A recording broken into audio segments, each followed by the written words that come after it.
හැන ගැනීමකට හේතුව තමයි දැන් මං වුණා ධර්ණිකල් ප්‍රාදේශ සභාවේ മന്ത്രിවරයෙක් වශයෙන් දැන් මාස 5යි. එතකොට අපි ප්‍රාදේශ සභාවේ ගේට්ටුව ළඟට ගිහිල්ලා උද්ඝෝෂණ කරපු මිනිස්සු. අපිට ඒ ස්වභාවය හඳුනා ගන්න යම්කිසි කාලයක්. එතකොට ඒ කාලය අපිට අනිවාර්යයෙන්ම ලැබෙන්න ඕනේ. ඒක නොලැබී ලැබෙන්නේ නැතුව අපිට මේ ඇන ගැනීමේ සිස්ටම් එකේ නෝ මෙදෙන්න. හරිද? එතකොට අපි පැහැදිලිව ඉතා වේගෙන් අපි මේකට පරිවර්තනය වෙනවා. දැන් අපිට හැමදාම චෝදනා දමුණා අපේ දේශපාලන ව්‍යාපාරය ගරිල්ලාද අරකද මේකද කියලා නේ ආවේ. එතකොට අපි මේ ප්‍රජාතන්ත්‍රවාදී දේශපාලන ව්‍යුහයේ අපි මේක පොඩ්ඩක් ටච් කරන්න. ටච් කරන්න අපිට යම්කිසි කාලයක් යනවා. ඒ කාලය අපිට ජනතාව දීලා තියෙනවා ඉතා පැහැදිලිව අවුරුදු 5ක් මේ උන් හදාගත්ත ව්‍යවස්ථාවෙන්. ඉතින් මන්ත්‍රීතුමා ඔබතුමාලා දැන් ඔක මේ ටෙස්ට් කරලා යනකොට අවුරුදු 5 ඉවරයි. ඊළඟට ආයි මැතිවරණයක් නෙන්නේ. එතකොට මොකද කරන්නේ? ඔව් මැතිවරණය එනවද තීරණය කරන්නේ අපිම තමයි. මින් ඉදිරියට. දැන් කොහොමත් පහින් පහට මැතිවරණයක් ගෙනවනේ. මේ පහින් පහට මැතිවරණ ආවේ ඒ කට්ටිය කාලේ.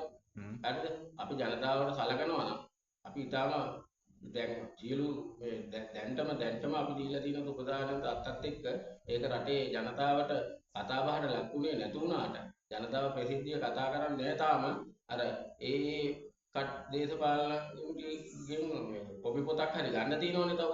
දැන් මේ සැරේ පොත් බෙද්දා. ඉතින් ඒක ගන්න හම්බෙන්නේ නැහැ නේ. ඕක අපේ පැත්තට කතා කරන්න ගියාම ඒ මිනිස්සු නිහිඩව ඡන්ද ප්‍රතිඵලය අපිට දෙනවා. ඉතා පැහැදිලි. ඊට අපි දැනට සංවර්ධනය මේකට කරගෙන යනවා. අපි අවුරුදු 5 ජයග්‍රහණීයව අපේ මුල් අවුරුදු 5 අපි අනිවාර්යයෙන්ම නිම කරනවා.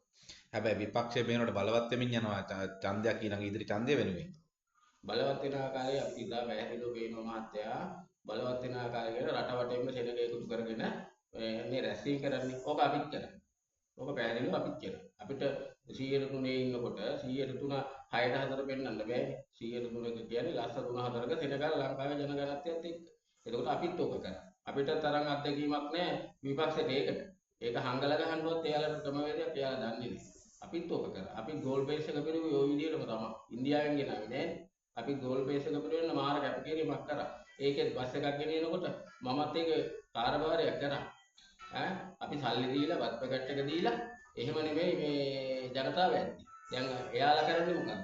සම්පූර්ණම මේ එයාලා කරන්නේ සම්පූර්ණම මේ ඒ වත් පැකට් එක දීලා ඒ විදිහට තමයි මේ ජනතාව මේ පෝලිං මේ රැසිං වලට සෙනග මේ අදින්නේ. හැබැයි ජනතා විමුක්ති පෙරමුණ කියන්නේ උද්ඝෝෂණ වලට විතරයි නේද රට කරන්න තරම් සුදුසු කියලා මිනිස්සු දැන් කියනෝනේ එහෙම හැමදාම. ඡන්ද දුන්න මිනිස්සුත් බයිනෝ නේද? දැන් මොකද ඒකේ ඇත්ත කතාව? ඔව් ඒක හදලා තියෙන තර්කයක් නේ ඔක. අපි කැමති උද්ඝෝෂණ වලට විතරයි කියන.